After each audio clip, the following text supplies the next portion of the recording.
بسم اللہ الرحمن الرحیم وعنہ قال قال رسول اللہ صلی اللہ علیہ وسلم ان اللہ لیرضى عن العبد ان یأکل الاکلۃ فیحمده علیہا او یشرب الشربۃ فیحمده علیہا رواہ مسلم۔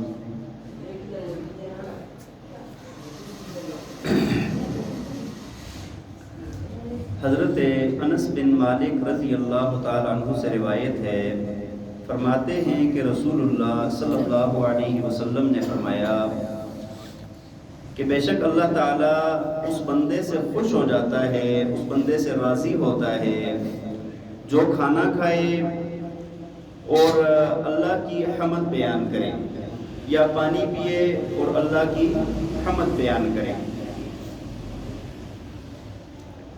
یعنی کھانے پینے پر اللہ کا شکر ادا کرے۔ دیکھیں روایت بڑی واضح ہے لیکن ہم لوگ توجہ نہیں کرتے۔ اللہ تعالیٰ نے کائنات کے اندر جتنا بھی نظام بنایا ہے، زمین، آسمان، سورج، چاند، ستارے، بحر و بر، جتنا بھی ہے ساری چیزوں کو ہماری روٹی تیار کرنے کے لیے لگا دیا ہے۔ ساری چیزیں مل کر کیا کر رہی ہیں؟ آپ کے لیے اور میرے لیے روٹی تیار کر رہی ہیں، ہمارا کھانا پینا تیار کر رہی ہیں۔ دیکھیں سورج اپنا کام کر رہا ہے، چاند اپنا کام کر رہا ہے، اللہ تعالیٰ بادلوں سے پانی برسا کر اپنا کام لے رہے ہیں، زمین اپنا کام کر رہی ہے، پھر زمین سے اناج اگتا ہے، کٹتا ہے، آتا ہے، سارا جتنا بھی نظام ہے آپ دیکھتے جائیں گے تو آپ کو یہ بات ملے گی کہ جتنا بھی نظام ہے ہماری روٹی تیار کرنے کے لیے اللہ نے لگایا ہوا ہے۔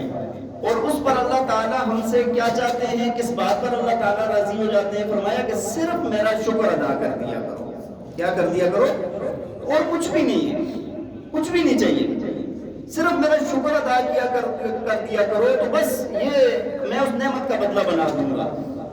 دیکھیں اللہ کی نعمتوں کا شکر ادا کرنا انسان کے قبضے اور قدرت کے اندر ہے ہی نہیں کہ وہ اس کا حق ادا کر سکے۔ اس کے جتنی نعمت کی ہے تو اللہ کے انعامات تو بہت زیادہ ہیں، وَإِن تَعُدُّوا نِعْمَتَ اللَّهِ لَا تُحْصُوهَا، اللہ کے انعامات بہت زیادہ ہیں۔ تو انسان جب شکر ادا کرتا ہے، اللہ تعالیٰ نے قرآن پاک میں حضرت داؤد علیہ السلام کو فرمایا کہ آل داؤد آپ اللہ کا شکر ادا کرو، وَقَلِيلٌ مِّنْ عِبَادِيَ الشَّكُورُ، فرمایا کہ بہت کم میرے ایسے بندے ہیں جو میرا شکر ادا کرتے ہیں۔ تو کتابوں میں لکھا ہے کہ حضرت داؤد علیہ السلام نے عرض کی مولا کریم میں کیسے آپ کا شکر ادا کر سکتا ہوں؟ جب میں شکر ادا کروں گا تو جب میں الحمدللہ کہوں گا، پہلی بات تو یہ ہے کہ اس کی توفیق مل جانا، الحمدللہ کہنا، یہ بھی الگ سے نعمت ہے۔ الحمدللہ کہا، ایک مرتبہ سانس باہر نکلا، یہ آپ کی نعمت، ایک مرتبہ سانس اندر آیا، یہ بھی آپ کی نعمت۔ تو میں اس کس نعمت کا شکر ادا کروں گا؟ بات سمجھ آئیے، بندہ اللہ کی نعمتوں کا شکر ادا نہیں کر سکتا تو اللہ کی توفیق سے ہوتا ہے، لیکن اللہ اس بات سے راضی ہو جاتے ہیں کہ تو میرا شکر ادا کر، تو میری نعمتیں کھا، میری نعمتیں استعمال کر اور میرا شکر ادا کر دے، بس تجھ سے پوچھ نہیں ہوگی۔ روایات کے اندر آتا ہے ایک بندہ تھا بنی اسرائیل کا۔ اچھا بعض لوگ یہ سمجھتے ہیں نا میں نے کہ یار ہم تو بڑے تہجد گزار، نمازی، پرہیزگار، ہمیں مطلب ہم تو اللہ کی ساری نعمتوں کا شکر ادا کرتے ہیں، ہم تو بڑے پرہیزگار ہیں۔ تو بھائی روایت کے اندر آتے ہیں نا، فرمایا کہ کوئی بھی بندہ اللہ کے فضل کے بغیر جنت میں نہیں جائے گا۔ سارے کے سارے کیسے اللہ کے جنت میں کیسے جائیں گے؟ اللہ کے فضل سے۔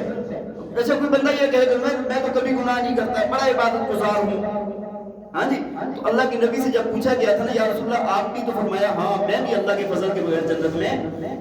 تو ایک واقعہ حدیث کی کتابوں میں آتا ہے، فرمایا کہ بنی اسرائیل کا ایک بندہ تھا، بڑا بزرگ، بڑا نیک۔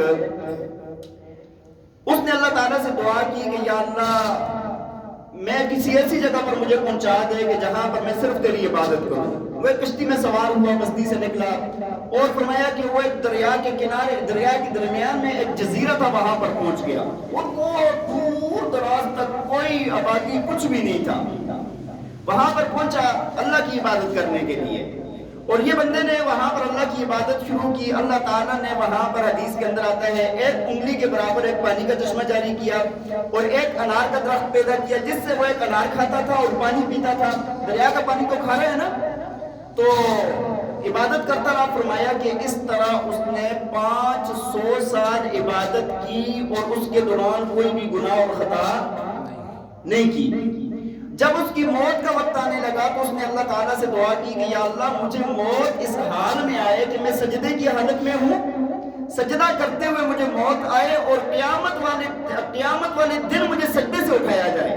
اور یا اللہ میرے جسم کو مٹی پر حرام کر دے, میرا جسم اسی طرح سلامت رہے اور اسی طرح میں قیامت والے دن اٹھوں.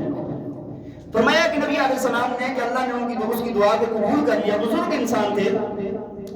فرمایا کہ یہ قیامت والے دن جب اٹھیں گے تو سجدے کی حالت سے اٹھیں گے.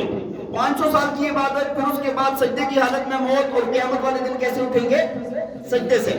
فرمایا کہ اللہ تعالیٰ اس کو فرمائیں گے کہ جا میرے فضل سے جنت میں چلا جا. یہ کہے گا یا اللہ میری عبادت. کیا کہے گا؟ یا اللہ میری عبادت. انسان ہے نا, ہم بزرگ ہیں سب, یا اللہ میری عبادت. اللہ تعالیٰ فرمائیں گے چلا جا جنت میں. کہے گا یا اللہ میری عبادت, یعنی مجھے میری عبادت کے بدلے میں جنت میں بھیجا جائے. بات سمجھ آ رہی ہے کہ نہیں؟ تو 3 بار کے بعد اللہ تعالیٰ فرمائیں گے ٹھیک ہے بھائی میری نعمتوں کا بھی شمار کرو اور اس کی عبادت کا بھی شمار کرو. فرمایا کہ سب سے پہلے یہ جو بنائی والی نعمت ہے نا, اس کے ساتھ اس کی عبادت کا مقابلہ کیا جائے گا. فرمایا کہ اس کی ساری عبادت صرف بنائی کے برابر میں آ جائے گی. جتنے اللہ دیکھنے کی جو توفیق دی ہے نا, یہ جو آنکھیں اللہ نے عطا فرمائی ہے نا, اس کے مقابلے میں اس کی ساری زندگی کی عبادت برابر ہو جائے گی. فرمایا کہ اس کے بعد اللہ پوچھے گا ہاں بتا تجھے میں نے ہاتھ پاؤں دیے, تجھے میں نے دل دماغ جگر دانت آنکھیں سب کچھ پورے جسم دیا ہے, ساری نعمتیں دی ہیں, ہاں ہوا پانی سب کچھ کھانا پینا سب کچھ چلتا رہا. ان کا بدلہ جو اللہ فرمائے گا اس کو گھسیٹ کے جہنم میں ڈال دو. اللہ تعالیٰ کیا فرمائے گا اس کو گھسیٹ کے جہنم میں ڈال دو. تو یہاں پر آیا میری عبادت کے لیے آیا, توفیق میں نے دی ہے, تیرے لیے میں نے انار کا درخت پیدا کیا ہے, تیرے لیے میں نے یہاں پر پانی کا چشمہ جاری کیا ہے, تو کہتا ہے میری عبادت کے بدلے میں مجھے جنت میں بھیجا جائے. اللہ فرمائیں گے اس کو جہنم میں پھینک دو. وہ جیسے فرشتے پکڑیں گے لے کے جانے لگیں گے, ہاتھ جوڑے گا یا اللہ معاف فرما دے, بس اپنے فضل سے ہی جنت میں بھیج دے. ہاں جی. فرمایا کہ پھر اللہ تعالیٰ فرمائیں گے ہاں ٹھیک ہے میرے فضل سے جنت میں چلا جا. اس وجہ سے اپنی عبادت پر نہیں اترانا چاہیے. تو بات یہ عرض کر رہا تھا کہ اللہ کی نعمتوں کا شکر ادا کرنا, اور جو بندہ شکر گزار ہوتا ہے اللہ اس کی نعمتوں میں اضافہ فرماتے ہیں. وَإِن شَكَرْتُمْ لَأَزِيدَنَّكُمْ, جو شکر کرتا ہے اللہ اس کو اس کی نعمتوں میں اضافہ فرماتے ہیں. ہر وقت اللہ کا شکر ادا کیا کرے. ہمارے ہاتھ پاؤں اللہ نے دیے ہیں, اچھا جب تک نعمت پاس ہوتی ہے بندے کو احساس نہیں ہوتا. سارے کھانا کھا رہے ہیں, وہی دانتوں سے چباتے ہیں نا, کھاتے ہیں. کوئی بزرگ ہوں گے جن کے شاید دانت گر گئے ہوں, سارے دانت استعمال کر رہے ہیں. ہم جیسے لوگ ابھی دانت سلامت ہے نا تو شکر ہی نہیں ادا کریں گے یا اللہ دانت دیے ہوئے کھا رہے ہیں. ایک مرتبہ میں کھانا کھا رہا تھا, ہمارے ساتھ کھانے پر بیٹھے تھے نوجوان, تو کھیرے رکھے تھے. میں نے کہا کھائیں گے تو کھیرے نہیں چبا سکتا. میں نے کہا کیوں کہ دانت نہیں. ورنہ مجھے حیرت ہوئی, اس دن مجھے یہ احساس ہوا تھا. ٹھیک ہے جی. میں نے کہا یار یہ مطلب ہم تو بغیر وہ سوچے سمجھے کھا رہے ہیں نا سب کچھ. وہ بوٹیاں بھی چل رہی ہیں, گوشت بھی چل رہے ہیں, نرم سخت ساری چیزیں چل رہی ہیں, فروٹ بھی کھا رہے ہیں. تو میں یہ کھیرے نہیں کھا سکتا. تو بھائی یہ دانت ہے, کبھی شکر ادا کیا ہے. اللہ نے دماغ دیا, کبھی شکر ادا کیا. آنکھیں دیے, کبھی شکر ادا کیا. ہاتھ پاؤں سلامت دیے, صحت اچھی دی, کبھی شکر ادا کیا. ہر وقت اللہ کا شکر ادا کریں. اللہ تعالی ہمیں عمل کرنے کی توفیق عطا فرمائے. وآخر دعوانا